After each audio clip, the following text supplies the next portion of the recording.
Everything you're seeing and hearing was filmed and edited natively on equipment available in 1987, and it nearly killed me to make it work. It took me a total of 8 VCRs, 2 camcorders, and 3 of these, a gray forgotten Pandora's box that promised to make everyone a YouTuber, while Whitesnake's Here I Go Again was playing on the radio, and RoboCop was cleaning up a dystopian Detroit. And nearly 2 decades before YouTube co-founder Jad Karim uploaded his 19-second video, Me at the Zoo. I've got a JVC video movie camcorder. It records video and audio directly onto a VHS-C tape that goes into a cassette adapter for a VCR,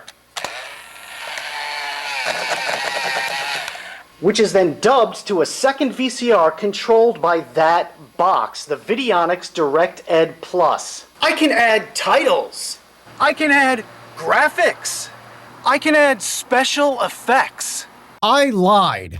The actual Videonics edit was so incomprehensible I had to fix it in Premiere just to get it to make any sense. I will show you the real Videonics edit at the end of the video. But you have no idea what this is. This device was the breakthrough evolution that led to a $40 billion industry of everyone from makeup artists to the Costco guys making their own home videos. So out of the over 4 billion videos on YouTube, with around 3 million more being added every single day, why is there only one video made 5 years ago by a delightful man named Gummy Roach that explains the majesty and the frustration of the DirectEd Plus? This nondescript magic brick was a foundational piece of technology that unlocked our ability to make and watch YouTube videos today, and absolutely no one knows about it. The May 1988 issue of Popular Science featured an article by William J. Hawkins that detailed Mark Hahn's addiction to archiving music videos on VHS tapes. 4 decades before MTV became a marathon of ridiculousness and catfish, it revolutionized audiovisual home entertainment by broadcasting a constant stream of music videos that created global icons like Madonna, Michael Jackson, and Guns N' Roses. But the only way to watch Peter Gabriel's Sledgehammer on demand was being quick enough to record it yourself with your VCR. Mark Hahn had hundreds of music videos recorded on VHS tapes. Hahn's library grew to be so extensive, he needed a computer to keep track of things. The computer taught Hahn how it could be used to control a VCR. The result, nearly 2 years later, is a video editing system with smarts called DirectEd. This thing. It's an unassuming 9.5-inch by 8.5-inch by 2.5-inch box with 256 kilobytes of RAM and an Intel 8166 CPU. And inside is where YouTube's broadcast yourself ethos first slithered out of the primordial muck. Not only did it give normal people the ability to edit their own home videos, but the fact that it was inspired by a desire to collect and organize music videos foreshadowed what would be the dominant source of worldwide traffic on all of YouTube.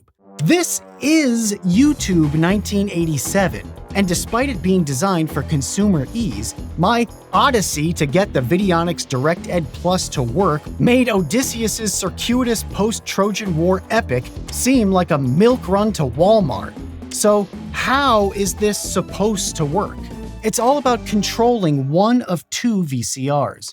There are no buttons on the DirectEd Video Control Unit box at all, and the back consists of 13 inputs. A dozen RCA jacks labeled Auxiliary In for your playback VCR, Monitor Out for your TV, Main VCR Out and In which will do the editing, and Control.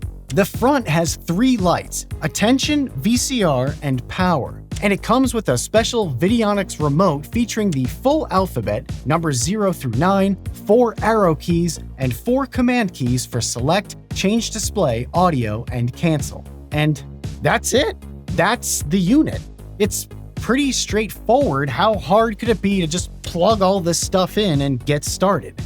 Hard, especially when you're missing the getting started VHS tape.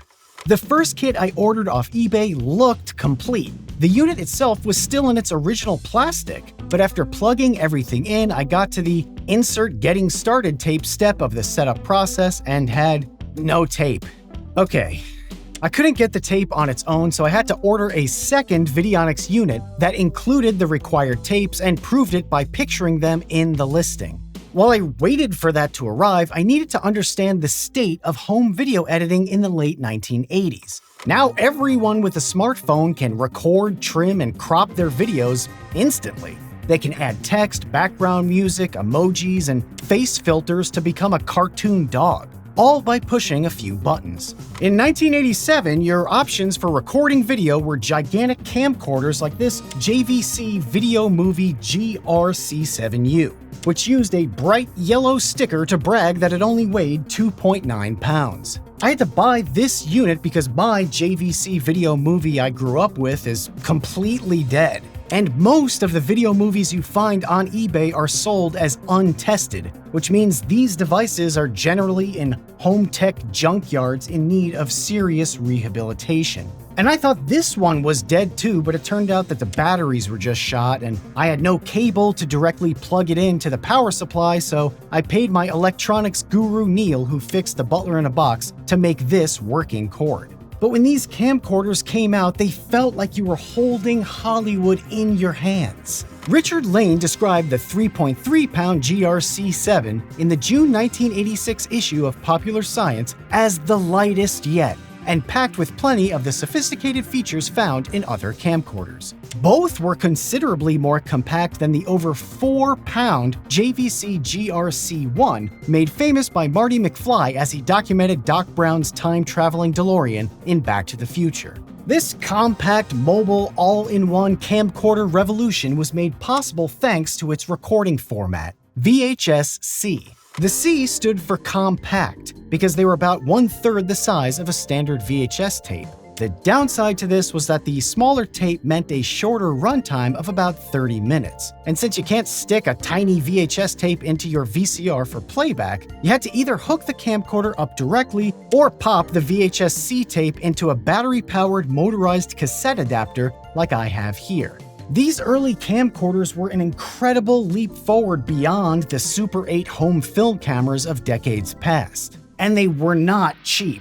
The GRC7 retailed for $1,485 in 1986, which is the equivalent of $4,300 today. And your only option for editing what you shot was setting up 2 VCRs and manually hitting play, stop, and record to crudely cut together your kid's first communion.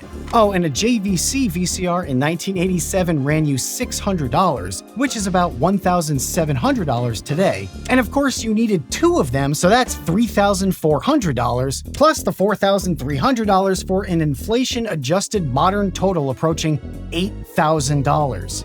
Throw on the Videonics DirectEd Plus at $499 retail, and before you've even purchased a single blank VHS tape or a TV to play it on, you've plunked down over 9,000 inflation-adjusted dollars to conduct the most basic manipulation of any video you shot or recorded.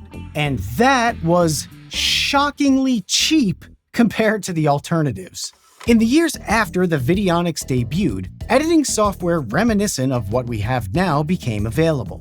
Avid Media Composer came out in '89, Video Toaster in '90, and Adobe Premiere in 1991, with the Video Toaster costing around $5,000 and Avid going all the way up to $80,000 for a range of $12,000 to $200,000 in today's dollars. All of a sudden, $499 for the DirectEd Plus is looking pretty amazing. Imagine spending $200,000 to edit your kid's 8th grade jazz band concert. Anyway, the way that the Videonics works is shockingly weird and surprisingly cool, and it completely destroyed my life for an entire month. When you fire up the Videonics, it gets stuck on the start screen until you insert the getting started tape into the main VCR. Once you do, you can see dashes appearing on screen. That's because the getting started tape contains the data necessary for the Videonics to learn how to control your VCR. And this was my first major problem. That control jack on the back of the unit is for the control wand, a flat stick with an infrared diode on the end that you position directly in front of the remote control sensor of your VCR. The control wand basically hacks your VCR by recognizing the remote control codes and allowing the DirectEd to play, stop, rewind, pause, and fast forward your main VCR. The Getting Started tape sends VCR manufacturer stop commands to the control wand, and when the VCR stops, it knows it found the proper remote control code for your specific model of VCR. It was designed to work with the roughly 500 different VCR models available in the late 1980s. I've got 3 different VCRs, but they're all modern as far as VCRs go. They're DVD-VCR combos manufactured around 20 years ago. There's no way the Videonics could have future-proofed the DirectEd Plus, so I can't get any of them to work. But there is one man on the entire internet who knows enough about the Videonics to help me figure it out. I need to find Gummy Roach. I went to his YouTube channel and found no contact information. I searched X, found nothing, Facebook, nothing. Gummy Roach was a gummy ghost. I panic Googled the name Gummy Roach and found a Reddit thread with an active contributor named Gummy Roach. I mean, there could not possibly be 2 Gummy Roaches, so I shot him a DM about my Videonics woes, and I waited. He replied 27 minutes later and apologized for making me wait so long. I've mentioned in past videos that retro tech hobbyists are the nicest people on planet Earth, and every single video I make reinforces that belief. In fact, he was so inspired by our Videonics conversation that he went back and made a multiple-part series on the DirectEd Plus for his YouTube channel, so subscribe to Gummy Roach and tell him that Kevin sent you. Gummy Roach told me that he had also had problems pairing a VCR to his Videonics unit, so my path forward was to go on a VCR hunt to somehow find one that works with 1987 tech. Everyone had a VCR by the end of the 80s, so there have to be tens of millions of them out there all in working order that no one but vintage tech enthusiasts want, right? Wrong. I went to a thrift store and I bought 2 more VCRs that were not DVD combos, an RCA and an Emerson. The Emerson had no remote, but I did find this random RCA remote in a literal pile of dirty old remotes, but it did not work with my RCA VCR. Awesome. I used a VCR head cleaner tape to clean the heads, which were so nasty that they prevented playback, and I did successfully get them up and running. The Emerson didn't work with the Videonics remote wand, so I tossed that onto my growing stack of VCRs, but the RCA actually worked. I was able to get through the next 2 stages of setup, which were learning the VCR's remote control and checking the VCR control. You can see the Videonics is successfully controlling every playback feature of the VCR on its own. The end was in sight. I only had 2 final setup steps left to go: learning the VCR play characteristics and learning the VCR's record characteristics. But because the RCA remote wasn't an exact match for the VCR that I had, those last 2 steps would not and could not work. I needed to be able to adjust one very precise VCR setting that the non-functioning remote didn't let me change: speed. Blank VHS tapes offered 3 record speeds that allowed different lengths of material to be recorded: SP, LP, and EP. Standard play recorded for 2 hours, long play for 4, and extended play for 6. This worked by changing the speed of the tape as it relates to the rotating drum in the VCR. So SP moved the tape past the head at 1.31 linear inches per second, LP at 0.66 IPS, and EP at 0.44 IPS. The slower moving tape meant more hours of video, but it also meant quality loss, blurring and tracking issues, and general degradation over time. SP is called standard for a reason. This is the speed the VHS tape is intended to record at and the speed that the DirectEd Plus requires. and my RCA is set to LP. That's really not a big problem. I can adjust that with the settings button on the VCR. Okay, there is no settings button on the VCR. I do need a remote. I went to my local hardware store and grabbed a GE Universal Remote that has codes for VCRs, including RCA, which is great. I programmed the remote using the first code for an RCA VCR 0062. That got me into the VCR settings, and there is no record speed setting in the settings. A frantic Google search revealed that the speed setting on the VCR could only be changed by pressing the speed button on the remote. I don't have a speed button on my remote. Modern universal remotes have no speed button, and why would they? Who is trying to change the record speed on their VCR? Me. I am trying to change the record speed on my entire graveyard of VCRs. So I got a much older RCA universal remote with a speed button off eBay. But that was going to take a week to show up. And even when it did, would it work? Magic 8 Ball says, who knows?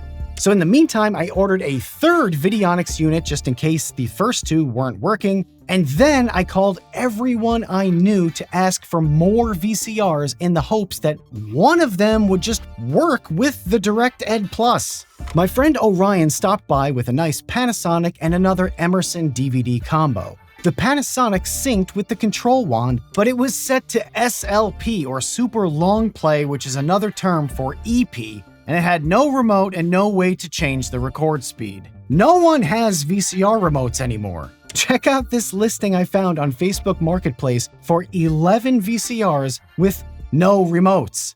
Apparently, everyone threw away their VCR remotes. And then, the next day, something miraculous occurred. My friend Mike showed up with this Zenith and the matching Zenith remote. I nearly kissed this vintage tech angel right there in my garage. Mike and his ancient VCR were a Deus Ex Machina, or a Deus Ex Machina. It's terrible. But of course, the record speed on Mike's Zenith was also set to EP. But with a simple press of the blessed SP/EP button, I was able to change it, and it worked. It actually worked. I got through the rest of the setup and was ready to edit my first Videonics video. No, I wasn't. We need to talk about this bizarre learning the VCR's record characteristics process. If you watch my video on the TRS-80 pocket computer, you'll remember my failed attempts at getting programs to load off the cassette player, and that horrendous noise that it made. Well, instead of ear-piercing audio tones, the DirectEd uses video patterns. A series of flashing black and white blocks is recorded onto a blank VHS tape that you label Library Tape 1 as the final step in the setup process. So now that the main VCR is finally fully set up and I have the required data recorded onto Library Tape 1, I should be able to make a dub. The DirectEd forces you to make a dub or copy of the tape you want to edit so that you're not using the original, which is smart. Here's a question. What would you do if all of a sudden you had the power to make or remake something you loved? What would you have done with the Videonics DirectEd Plus in the late 1980s? What was your passion in 1987? My passion was First Blood. Rambo was a big deal to me in the 80s. I was even Rambo for Halloween. This was the greatest costume ever. I showed this picture of my dad's old video rental store in my Selectavision video, and what do you notice to the left? A giant Rambo cardboard standee.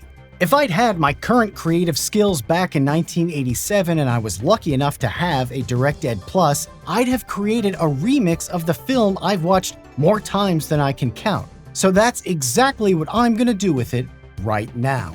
But just like John Rambo refused to cooperate with the bumbling authoritarian local police of Hope, Washington, John Rambo refuses to be dubbed.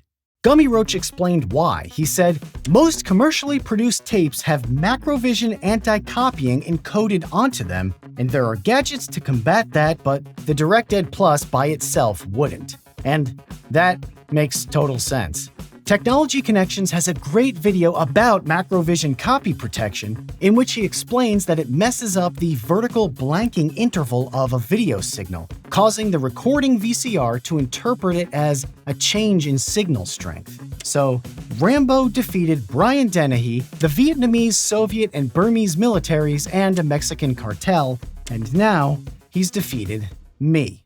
The DirectEd Plus really was aimed at the consumer enthusiast, so I popped in a home movie of my first communion, and the Videonics is happy. I can finally start using it to edit. But what happened to Videonics? This is a pretty amazing device for its time, but did anyone actually buy it? And why has the proto-YouTube machine been completely forgotten? Because it was for yuppies? In a March 31, 1990 article in Harrisburg, Pennsylvania's Patriot News, Scott Eyman declared that camcorders boost yuppies' chances of becoming stars, which may be the first example of legacy media dumping on YouTubers because it was 16 years before the very first upload. Okay, Eyman thought it was for yuppies, but what did everyone else think? They thought that it was cool, but too complicated.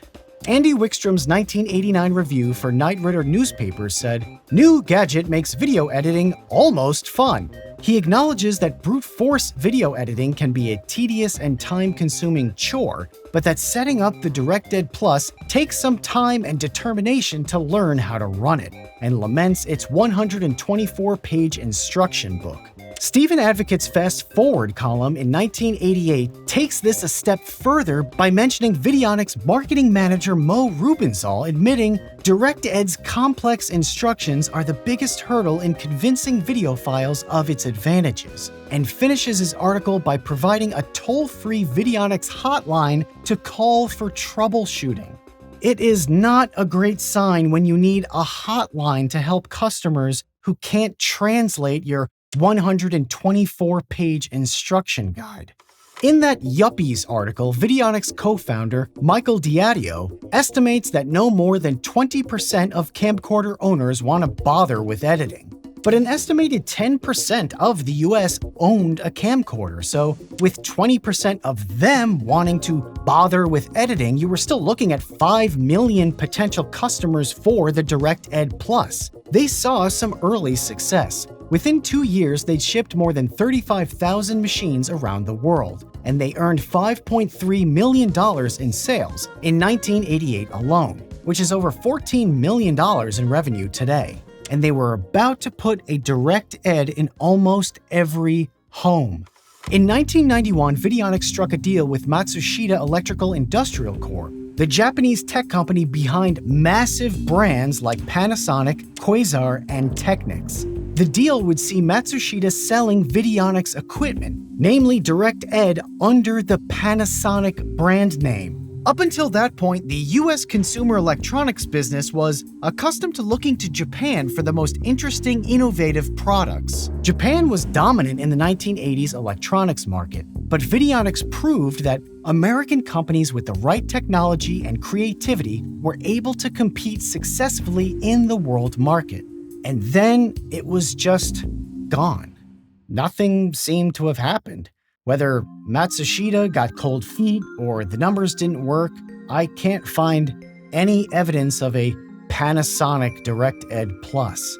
Videonics did continue to chug along and release new products, but by 1998, the iconic iMac G3 dropped alongside Adobe Premiere 5.0, and video editing truly entered the home market.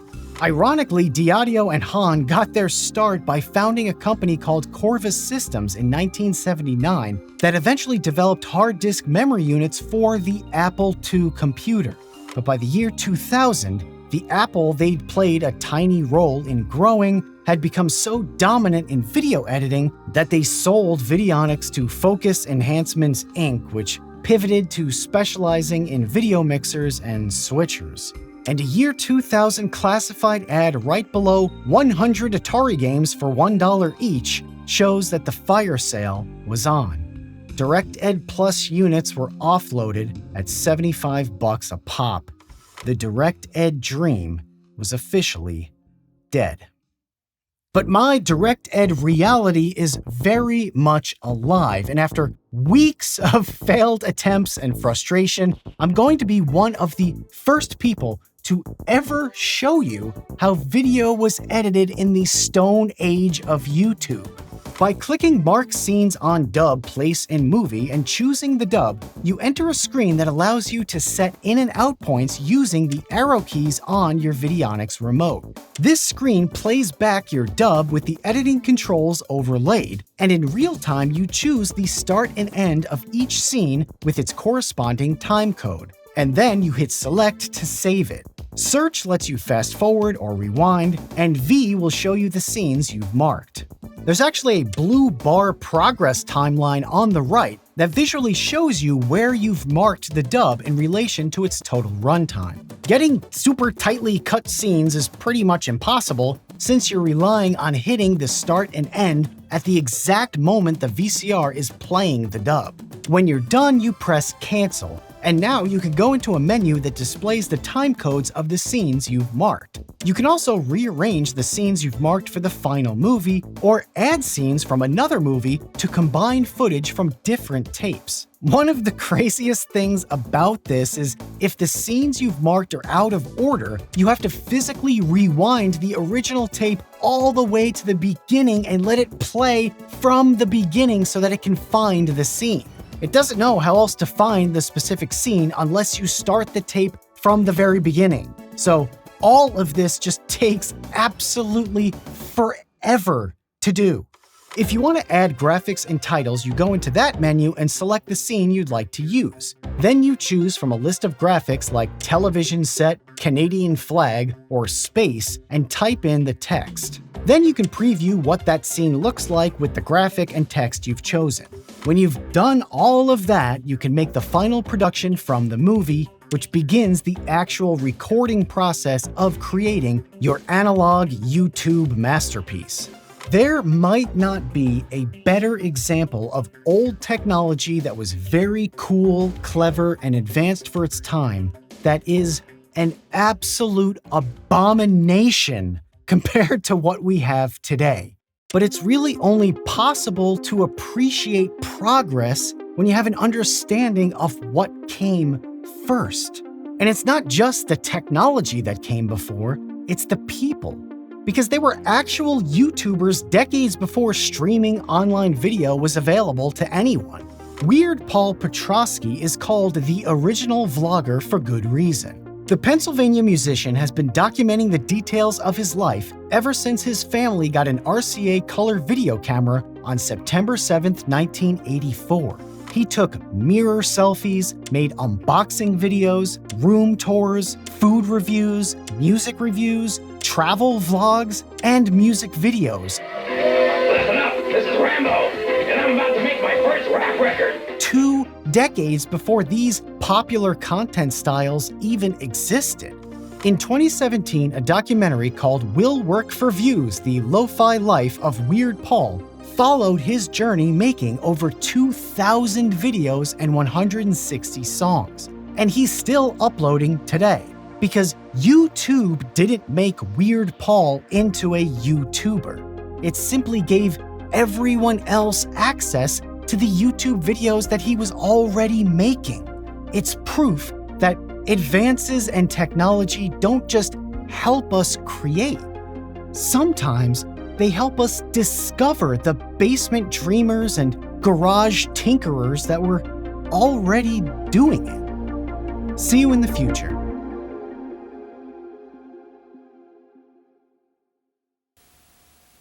Edited natively on equipment available in 1987, and it nearly killed me to make it work.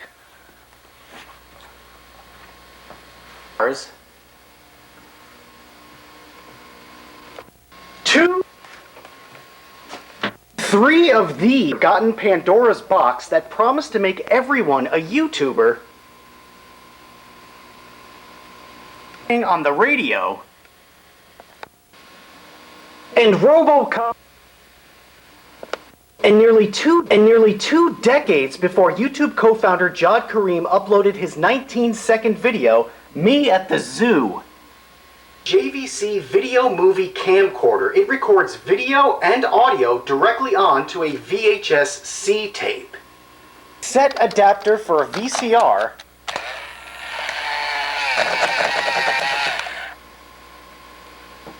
Are controlled by that box, the Videonics DirectEd Plus. Okay. Graphics. Okay. I can add special effects.